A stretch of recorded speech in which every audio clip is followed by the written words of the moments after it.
Mark Zuckerberg, CEO of Meta, formerly known as Facebook, is in trouble with many Americans, and for good reason.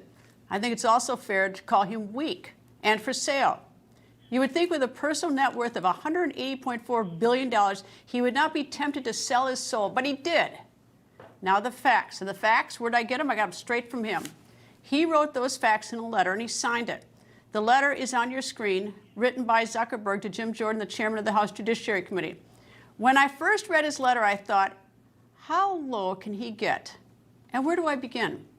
His letter is saturated with disgraceful admissions, but his mea culpa is frankly way too late. It's years too late. He did his damage to Americans and the Trump campaign and the First Amendment, and lots of it. In his letter to Chairman Jordan, dated August 26, 2024, Zuckerberg admits that back in 2021, he and Facebook deliberately censored content about COVID. Why? Well, in his letter, Zuckerberg says because he was asked by the Biden administration. He's for sale. He's a coward. Because in his letter, he attempts to cast all the blame on being repeatedly pressured by senior officials from the Biden administration.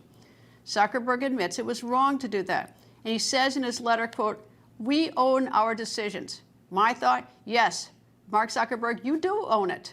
But what are you going to do about it? Just say you're sorry? He made dangerous decisions about censorship because he's weak and interested in creating the favor with the presidential administration at the expense of the American people and the expense of the Constitution. And he did this censoring about COVID as many Americans were struggling with or coping with COVID and looking for answers, looking for the truth. They didn't have the luxury of self-quarantine on a $100 million sprawling compound in Hawaii while surfing all day and posting pictures. The American people in this health crisis needed the truth, not what Zuckerberg and the Biden administration decided they should read or hear. I'm not making this up. Zuckerberg admits it. Look at paragraph 3. It's highlighted in yellow. And if that doesn't enrage you, how about this?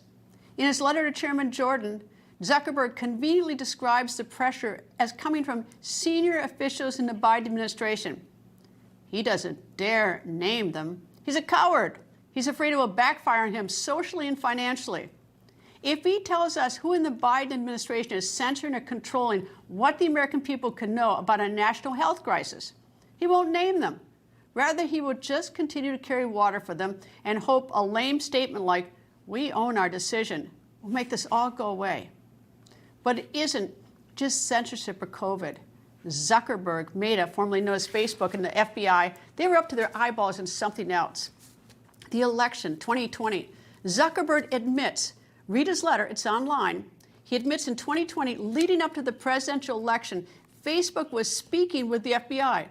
Zuckerberg says the FBI, he didn't name the people, of course, just called it the FBI, warned him and Facebook about a potential Russian disinformation operation about the Biden family in Burisma. He even admits that back in 2020, he saw the New York Post report about the corruption allegations involving then presidential nominee Joe Biden and his family. So what did Zuckerberg and Facebook do?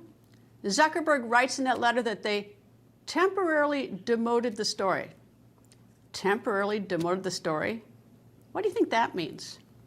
You and I both know what that means. We weren't born yesterday. Now, I'm not one to chase conspiracy, but it's not unreasonable to be suspicious. Do you remember this? At the same time Zuckerberg was getting his warning, the false one from the FBI, and just a couple weeks before the November 2020 presidential election, 51 so-called intel experts who still have security clearances wrote that horribly false and misleading letter saying that the Hunter Biden laptop story had the earmarks of Russian misinformation. They gave that false allegation to Politico to publish. And then, of course, it's picked up and repeated by every news organization in this country. But it was false. Those so-called intel experts now appear to be nothing more than Biden campaign surrogates in 2020, at a critical time in an election cycle. They peddled that false information to the American people. And they used their past jobs that the taxpayers gave them as a way to try to persuade you that they knew something that you didn't. Actually, they did know something you didn't. They knew that the now Secretary of State Antony Blinken was someone deeply involved in Biden's 2020 election campaign. He had his fingerprints on that letter. He was not the only Biden campaign surrogate who did. And if you think this is all insignificant and not key to the Biden 2020 campaign strategy, how about this? Then candidate Joe Biden, at his debate with President Trump just days before the 2020 election, said this. There are 50 former national intelligence folks who said that what he's accusing me of is a Russian plant. They have said that this has all the five former heads of the CIA, both parties, say what he's saying is a bunch of garbage. Nobody believes it except his and his good friend Rudy Giuliani. You mean the laptop is now another Russia hoax? That's exactly what. Is this that's where you exactly go? what. This was is told. where he. So yes, now they all got caught with their pants down. And you know what? The Biden-Harris White House, they are right about something. They say our democracy is at risk. They're correct about that. Their conduct and their sneaking around secret conversations, censorship with the FBI is threatening our democracy. They're the ones doing it. One other thing I'd like to know, how about Zuckerberg's lawyers, the ones who signed all the court pleadings in Facebook cases involving censorship? What did they know?